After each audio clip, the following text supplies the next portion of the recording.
Welcome to Taste Buds. I'm Debra Eckerling, goal strategist, writer, and foodie. And today we are doing a special holiday, aka Hanukkah edition of Taste Buds. And for today's panel, we have Eitan Bernath, Joan Nathan, and Beth Ricanati.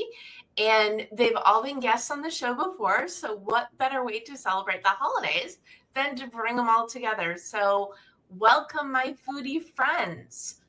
Hello. Thank you. Hello. Nice Now, to be here.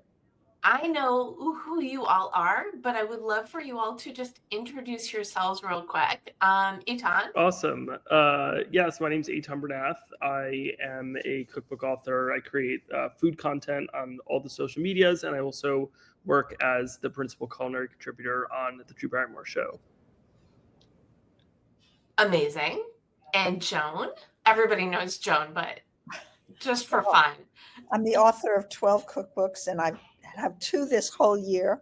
One is called My Life and Recipes, which is my only memoir, and the other one is a sweet year, which is an update of my original children's Jewish holiday kitchen, but a total makeover of it, which I've done with my grandchildren, and that's what I do. Amazing. And Beth. Hi, I am a physician, and now I am also a challah maker and author and speaker. And I've taken my book Braided, A Journey of 1,000 Challahs, and turned it into workshops. And I make challah around the country with all kinds of interesting people, which has been quite fun. What is your favorite part about the Hanukkah season? Well, I guess it's having my kids, my grandchildren at my house, and making a dough for cookies, where we're making, when they come over to the house, I just have the dough and then they make their cookies. And of course, always making challah, and having dough out for the kids to make it, even if it's not 3 braided or 6 braided. It's, it's fun. It's just coming together. It's not my favorite holiday, Hanukkah. I prefer Passover. I prefer even Shabbat, but it's really nice when people get together. Any excuse to get together, I think, is a good one. And when you get to light more than the regular amount of candles, just kind of ups the brightness of the holiday, right? Yeah, exactly. And what about you, Beth? What is your favorite part of the Hanukkah season? I think it is both. Well, one you just mentioned. I love lighting menorahs, and I love having lots of them and lots of candles. I think that is really fun.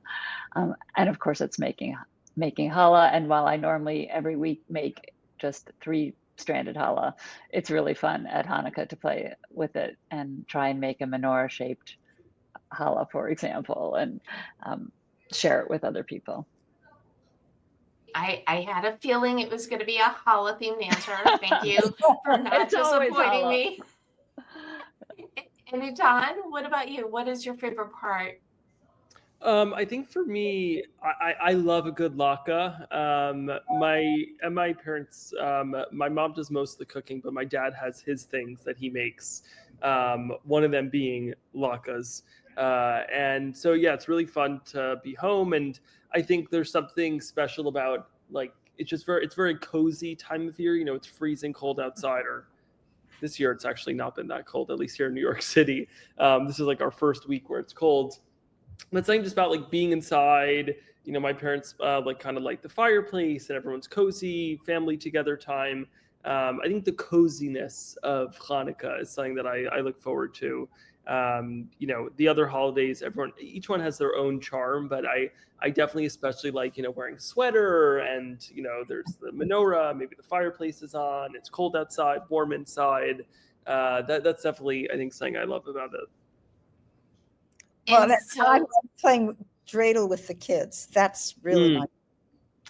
Yes. Everybody thinks a Hanukkah is probably a bigger deal than a Hanukkah is. So why not rise to that expectation? For your Hanukkah entertaining, how can people enjoy it without getting too stressed out about all the preparations? Right, absolutely. Eitan, you want to start us out? Honestly, I don't get too stressed because I'm more of a guest at Hanukkah usually.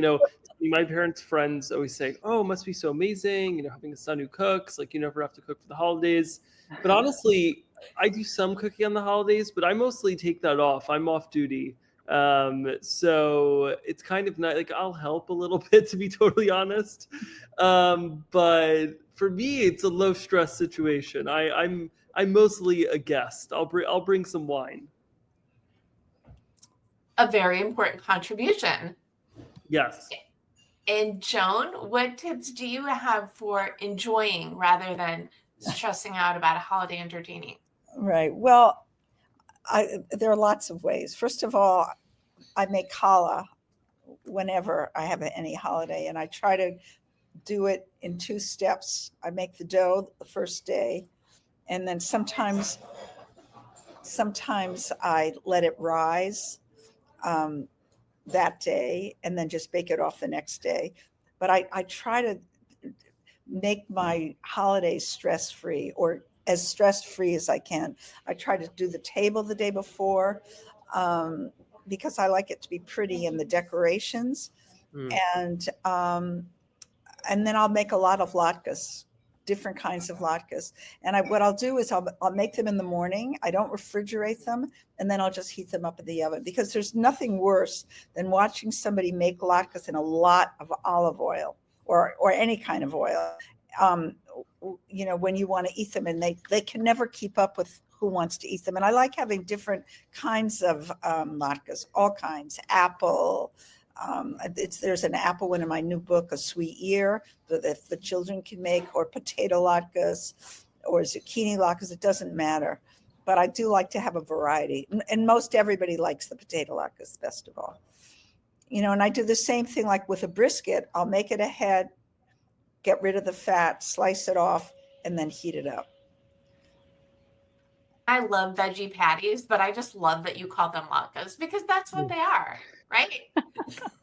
Right, exactly. And also good year round. And Beth, what are your special entertaining without the stress tips?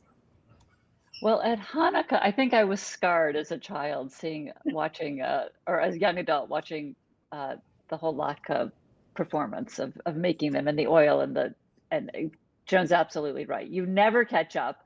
They try and make them at the moment, and it never works. So, at the risk of offending anyone, so sorry, I've taken to outsourcing the latkes. And it's taken all the stress out of the situation.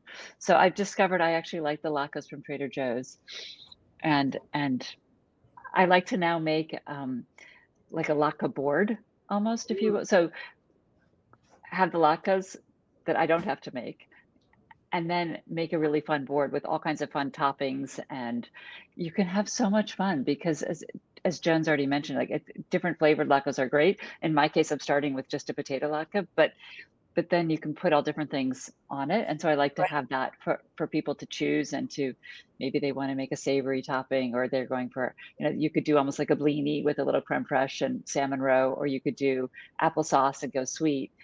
And then I'll just focus myself on making challah and things like that, which I enjoy doing. So I finally figured out, do what I enjoy and don't worry about what I don't enjoy, because it's too stressful. Oh, I'm going to try Trader Joe's. They're good. Good idea. But I do like to make latkes ahead. I do not like them at the time. It is too stressful. It's stressful. And then, of course, sufganiyot. What I like to do is have kids do things. So they might make make cookies, but they'll also, I would want to do sufganiyot, but I'm afraid of the oil. And I've never made them. Yeah. And so, but they can, what do you call it when you put one of those, you're a doctor, put one of those things to put the jam inside, and they love that. Like with a syringe almost. With a syringe. Actually, I did this in Melbourne, and a few years ago, I was asked to talk around Hanukkah time in Australia, and I got these syringes at a 99-cent store, and the kids loved it, so that I would make them and then let them infuse them with the jam. Or, that in Israel, they use everything in their sufganiyot. They have foie gras in their sufganiyot. They just do it all. And of course, they like chocolate, whatever's chocolate. Well, chocolate is magic. So chocolate really goes with, well, everything. Maybe not latkes, but with everything else, right? Or can you? I would argue you can. I mean, people like, they're actually, I got recently sent to the mail some like package of these like ice cream popsicles that had chocolate and like the little crunchy, like it was like crunchy potato, like they're not quite chips, they're like almost like mini fries.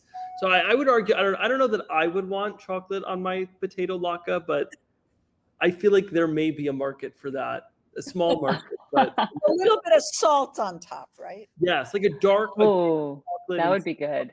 That could work. Yeah. Well, actually, in Poland, going back a few centuries, they would have potato latkes with sugar. Oh. Yeah. And then and a lot of Polish Jews that live in Israel that I know of still use that. Or potato and apple. Oh, yeah, I support that. Yeah. I do as well. Eitan, do you have a latke trick that you want to share? I mean, a latke that like, I mean, honestly, my latke trick is just maybe set a number that you're going to eat while you're frying them and try to stick to it. Because it's just, even if you're preparing them ahead of time, just like to set your chef snack number is quite helpful, because they're never as good as right after they're out of the oil. So you're going to want to eat them. And then it's just, you can't keep up. So I would just set an amount and hold yourself to that. That would be my main tip. I definitely would say also, like, ideal right out of the oil to put them on a wire rack if you can, just to maintain their crispiness. Because if you take them straight out of the oil, put them onto like a flat surface, they'll kind of steam and lose some of their kind of crispness. So I would definitely put them on that. And then if you heat them back in the oven on a wire rack on top of a sheet pan, that would be like ideal crispiness. But I think mostly setting that goal, because you could go off the deep end with snacking. Well, you all know how much I love goals. So a goal for snacking really speaks to my heart, for sure. And what is your topping philosophy? Because, the traditional we've got sour cream and applesauce, but as both Joan and Beth alluded to, you could do just so much more for that. Yeah. So what are your go-to latke toppings? Actually, one of my favorites, I just did a video on this. It's something I've done for a long time. And actually last Hanukkah, I hosted like a huge party at my apartment with like 100 plus people. And I had a latke station. I did 3 types of latkes. And the one that by far was everyone's, actually, no, there were a few that were people's favorites. But one of my favorites was Brussels sprout latkes. They're miso Brussels sprout latkes. And what's very interesting is it gets much more soft on the inside than you would think from the Brussels cooking, and you have that crispy exterior with that like really nice powerful miso flavor. That's good. And then my other favorite on a classic potato latke I do like nacho latkes, kind of inspired by Irish nachos, where after you make them, top them with some cheddar cheese, back in the oven to melt the cheese, top with a little dollop of sour cream, some thinly sliced scallions, and a pickled jalapeno. Perfect. Wow. I would not in a million years would that come out of my brain. That's amazing. It's good, I promise. Ever since I interviewed you, I am obsessed with chili crisp. I put it in everything. It adds the perfect spice. I put it in a lot as well. Latkes? I would support it. Yeah, I mean, I feel like if you did a latke, honestly, the miso Brussels sprout latkes, that a little bit of chili crisp on top for some heat, I think that would work very well. I may do that next time. And the dipping of these things, I feel like that's another opportunity for creativity. Yeah. I mean, I love a sweet potato latke. Sweet potato latke's 10 out of 10 always. Like, you could really like latke anything. I feel like the limit does not exist when it comes to latkes. But I still like plain potato latkes. Oh, yes. Really good Yeah. homemade. Yeah, the classic. Homemade applesauce. To I'm me, with that's you. really good. But I actually, I'm going to try your miso Brussels sprouts. I'll Yeah, send you that the sounds recipe. so good. That sounds really Oh, yeah, good. sorry. To be clear, because I agree with you, is the other fun latkes cannot replace the classic. If I had to go through a Hanukkah either only eating classic or only eating things that were not classic, I would choose classic because it wouldn't be Hanukkah without the classic. Yeah, absolutely. Yeah. Well, and I feel like, because I like to put recipes with each episode, so I feel like we should do the apple latkes from Joan and the miso Brussels sprouts from Eitan and the Trader Joe's from Beth. Somehow that's like, I'm not quite on par. Okay, with so it. maybe we'll supplement. Let's go back to donuts. Sufganiyot. Yeah.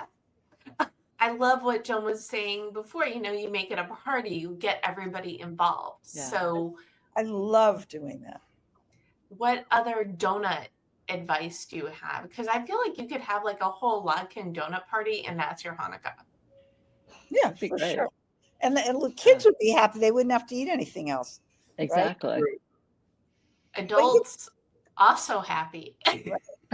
Because you can, you know, somebody, I don't know if any of you saw this in the New York Times. I had a party at my house with the Surgeon General, and this guy brought blackberry jam that he put, a chef from South Carolina, he put it in, on bread with peanut butter. And I was thinking, I'm going to save that blackberry jam to put it in sufganiyot. There must be all kinds of really good jams to put in them, or even just to put them on top. You don't have to put them in, you know, just.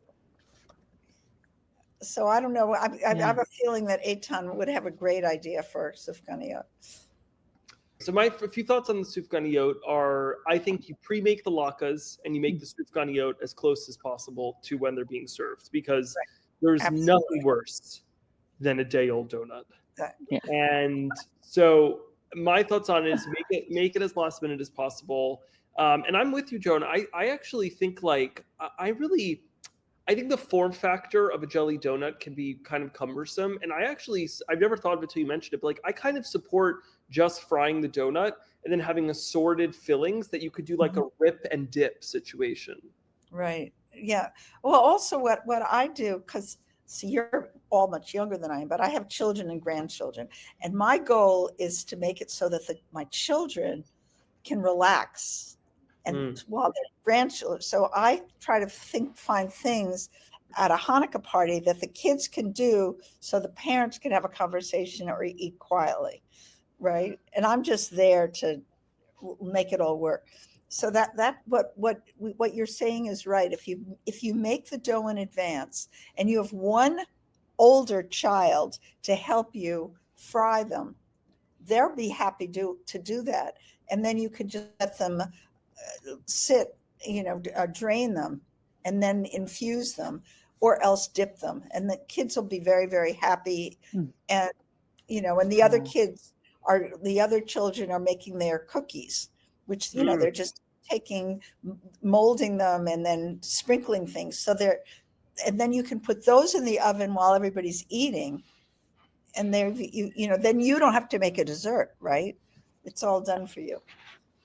Food and cooking is like the best party game because everybody wins, right? You've got something fun to do and everybody enjoys. And so now this meal is latkes, donuts, and cookies, which, I mean, what kid or adult would not love? Am I missing out on any other traditional Hanukkah foods? I mean, gelt, but you don't cook it. You have that on the table. Well, you can make your own gelt so that you don't have to eat the like chalky like garbage that comes in the tin foil. You make your own gelt? I would aspire to. I'm just saying it could be a good goal for all of us to get there, but that would be a good goal. Right. I'm not there yet. Right. And you can make things like, I mean, ahead of time, a challah that's shaped like, I don't know, a menorah, whatever you want. And there are I things, do that every year. I love that. I'm with you on that, Joan. There are things like I have in my new children's cookbook, I have like a candy kiss and a toothpick and things for them to make. But I think kids like to do real cooking actually more. And don't forget that Eastern European Jews are the ones who always had the latkes, and they had the sufganiyot. Well, it's an Israeli invention actually, but Sephardic Jews just would have a like a Friday night dinner or a festive dinner. They're not necessarily foods that are attributed to Hanukkah because it wasn't competing with Christmas in a lot of those countries. So they didn't have to do it. So they would use their regular desserts or whatever they used for special occasions. And that's, but we're so Ashkenazic, what's the word, centric in this country. And anyway, potato latkes are good. Latkes are good. And I feel like it's almost sacrilege to ask this, but I'm going to anyway. Baked donuts, are those okay? Or it doesn't count if it's not fried in oil? No, it has to be fried. Yeah, that's also anti-Semitic. I think if someone serves a baked donut. But the thing is that, I mean, what I've learned through the years, I use, an electric frying pan to make them. And I don't I try to keep them cold, the dough cold. Then I've shaped them when it's pretty cold. And then I put them in when they've risen, but that it's cold, put them in the frying pan, but not a lot. And it's the same thing with latkes, because you want it to be high and you don't want it to just infuse it with oil. You want to cook it, but you don't want it to drown it, right? I live by my air fryer. So whereas I know we need the oil, I use my air fryer like literally every day. I am cooking something in there because it's easy. Number one, most important thing, but it makes me feel less unhealthy when I eat things that are maybe not as good for you, but they're air fried. So, thoughts? Wow. Could you even make a donut in an air fryer? I mean, I don't know if that. Sure. You can make donuts, you can make cake, you can make eggs, you can make literally nearly not ice cream, but almost anything that you would make in an oven or on the stove, you can make in the air fryer. I have a confession. I have an air fryer in my garage and I've never used it. I'll use it now.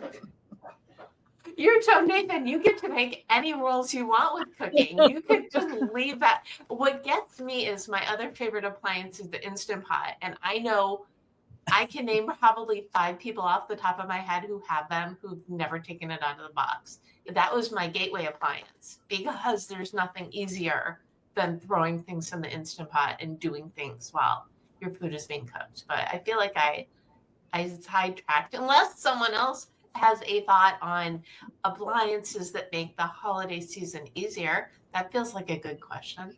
Well, one of the things that I use a lot, if I'm not using my electric frying pan, I use a wok when I'm frying. And I like using that.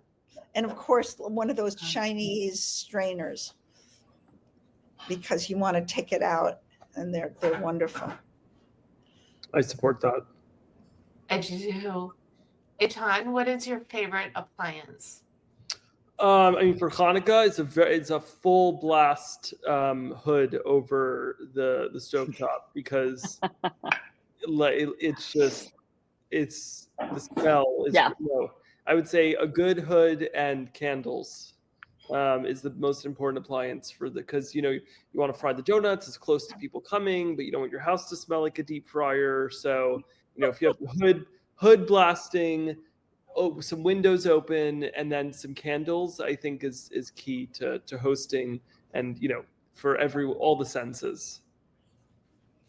I live in New York City, so I live in an apartment, and I have an open concept, and so if there's something smelling in the kitchen, it smells the whole apartment. So I have a pretty down pat system where I could kind of clear the air in about 15 minutes if I have before people come. Open all the windows, blast that over the stove, and then light like 3 candles, and it should work.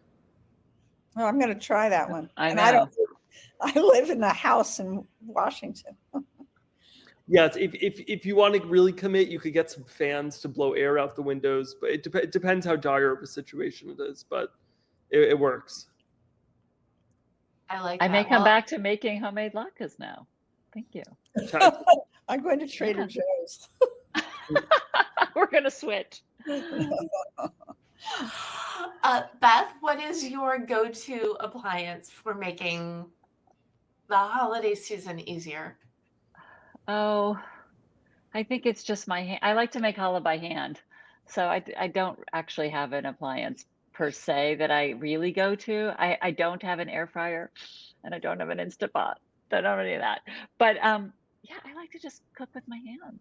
I like to make the dough by hand. Well, that's amazing. For sure. I mean, it's there was a woman that I interviewed, one of the first articles I ever wrote many, many years ago in Boston. Her name was Ada Baum-Lipschitz. She was in her 80s, and she was arthritic. And she would make challah every week, and it would relieve her hands. And and she was a very positive human being.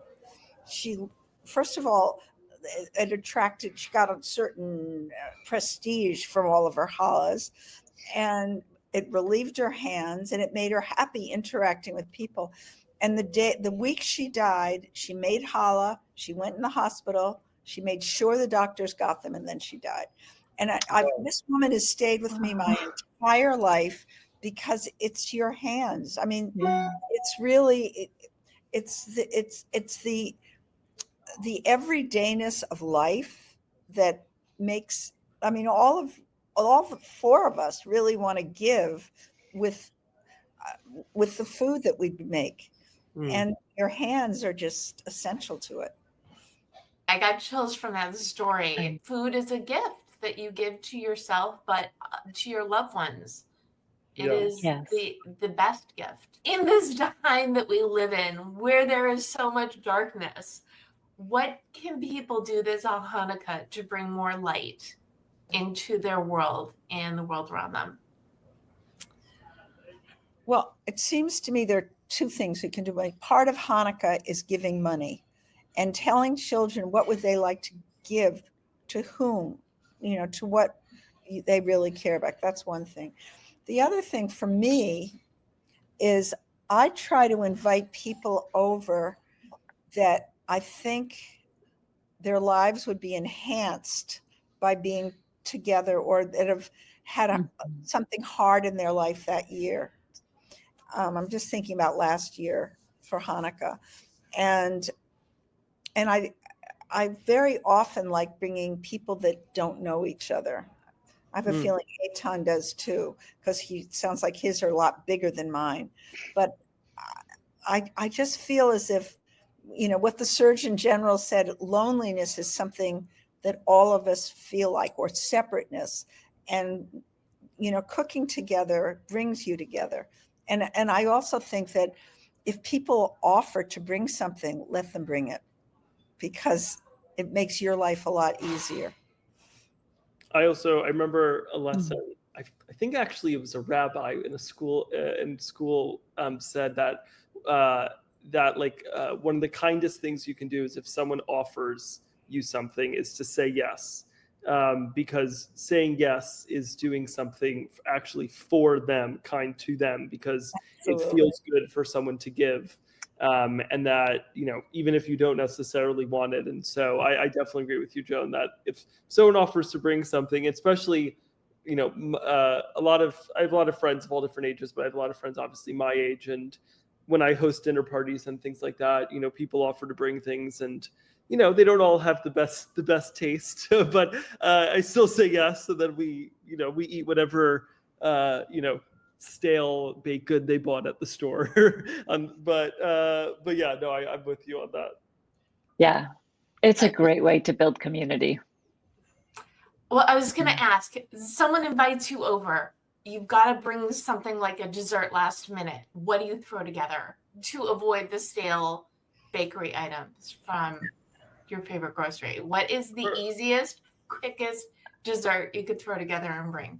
I mean, currently, so I'm currently studying wine, and I collect wine actually right next to me. So I bring wine as usually my go-to. But if you need to whip something up, I don't know. What do I usually? Honestly, I usually just bring wine. It's a good low effort, easy crowd pleaser. I'm curious what you two bring. I bring challah. I bring challah if I'm going someplace for Friday night. Other than that, a flourless chocolate cake is so easy to bring. I don't know, whatever they want. I have some dips in my memoir. There's one in particular that I absolutely love. Takes 5 minutes to make it, literally, probably less. It's cashews and garlic, and it's like a pesto out of it. And then you just use it as a dipping, and everybody loves it. In fact, when we were photographing my book, that's the recipe that everyone wanted. So easy. And then, just make it look good. That's all. Or what you can do that's sort of cheating is go to a grocery store, get something, take it out of the carton, and then make it look like you made it. But I would never do that. Years ago, a family friend was a salesman, and he always kept aluminum foil in the trunk of his car, because when he would go to a client's house, he would go get a pie from the grocery and then take the aluminum foil out of the trunk and say, look what we made for you. Talk about a comment bringing back a very strong food memory. And Beth, I don't think you answered the question about bringing light into the world this time of year. I agree with actually with both Joan and Eitan. I love to entertain. I love to have people over, and the more the merrier. I mean, aren't we lucky? This holiday has 8 nights, so I like to have as many people as possible and light as many menorahs as we can. We need light. We do indeed. And Eitan, did you officially answer this question? I mean, something that I'm trying to, I'm very much a news junkie. My grandma, who I'm super close with, Grandma Bobby, was a reporter. The incessant need to read the news, watch the news, everything definitely was passed down to me. I think I open up the news 40 times a day, probably 2 times an hour. I'm a bit obsessive about it. And coming off of an election season where I spent many hours a day watching the news, I think a healthy thing that I've been trying to do in general, as we're nearing the end of the year, but definitely around the holidays, is to take a bit of a break from the news, which for me probably means only checking once an hour. But I think it's healthy to slow some of that down and try to. There's always so much going on in the world, and because we have access these days to information at our fingertips, and you can know the millisecond something happens by looking on Twitter and someone tweeting about it. But the reality is, it's like I try to remind myself, knowing the second thing happens actually doesn't change the thing that happens, and it'll be the same thing in the morning. So I think that's something that I'm bringing into the holidays to kind of bring some light. Disconnect, reconnect, remove the stress when you can, and it enables more brightness everywhere. Yes, definitely. Absolutely. Amazing. What a wonderful conversation. Friends, where can people learn more about you and all that you do? Eitan? For me, you could find me anywhere on the internet at Eitan, EITAN. You can catch me on the Drew Barrymore Show on CBS. If you're at a bookstore, you could look for Eitan Eats the World. Yeah, where anything with Eitan. I own the word Eitan in the United States of America legally, so anything with Eitan is probably me. Amazing. I love it. And Joan, where's the best place for people to learn about what you are up to? Well, I guess you can Google me, Joan Nathan, easily. Amazon, my 2 books, my Life and Recipes and A Sweet Year, are in most every. The Sweet Year just came out yesterday, so it'll be in the bookstores, I hope, everywhere, and so will the other book. And it's Nathan4221 at Gmail or joannathan.com. And I'm not on CBS, but you can, if you Google me, you'll see that I've been written up on the New Yorker and everybody, including the LA Jewish Journal. Thank you for that. And Beth, where's the best place for people to find you? I can be found, I have a website, BethRicanatiMD.com. I'm on Instagram and Facebook, and my book is available where books are sold, Braided, A Journey of 1,000 Challahs. So whether it's independent bookstores, Amazon, whatever. And yeah, I'm reachable. And I am at the Deb Method everywhere. I feel everybody's mentioning their books. So if you need a little shot in the arm for your goals, your goal guide, a roadmap for setting, planning, and achieving your goals is available at your favorite place to get books, and 52 secrets for goal setting and goal getting, how to stay focused, grow your network, and get more done in less time is out January 14th. And Eitan has a tip in the book. There's your tease on that. Friends, what final food for thought would you like to leave everyone with? Beth, food for thought? I hope that we can enjoy the holiday season. You mentioned earlier, Deb, there's been some darkness in the world these days, and I think the joy of Hanukkah happening right now, I do believe things happen for a reason, is that we have an opportunity through this holiday to bring more lightness to ourselves, to each other, to our communities. It is an opportunity for sure. Thank you. Eitan, final thought? My final thought would be just, eat as many latkes as possible and enjoy the holidays. And kind of like Joan, you said, invite people who, whether, they are Jewish or not Jewish. I think it's always nice during the holidays. I grew up and like all our backyards around my block were connected, and we had a Dominican family who was Christian or Catholic. We had an Indian family who was Muslim, and we would all celebrate each other's holidays together and get to experience. So it's always fun, and invite someone who's never celebrated Hanukkah before to your Hanukkah meal. Love it. Great goal. And Joan, final thought to you. Well, I would agree with both of you. But there's one other thing I think I would do, and that is I try to think back to what my ancestors had and where, you were all from different places. Try to find a recipe that I didn't know and learn about it. And maybe I'll learn more about who I am and where my family came from. Even if it's not something that you yourself your family had made, but there's so much we don't know about all of our families. And I think that will personally make you feel a lot better and enjoy. And I agree with the lightness, just have fun, just relax a little, right? We need it, but also open yourself to other ideas, because we're so disconnected now, and it's terrible. So we really need to connect. Absolutely. And one of the things that I love, and I do this through my other show, Gold Chat, is I bring in people who don't know each other to have a conversation. So it's such a joy to bring that format to Taste Buds in celebration of Hanukkah. So thank you all. Thank you, Eitan, Beth, Joan, for joining me. Thank you for tuning in to Taste Buds with Deb. Don't miss an episode. You can subscribe on YouTube and iTunes or your favorite podcast platform.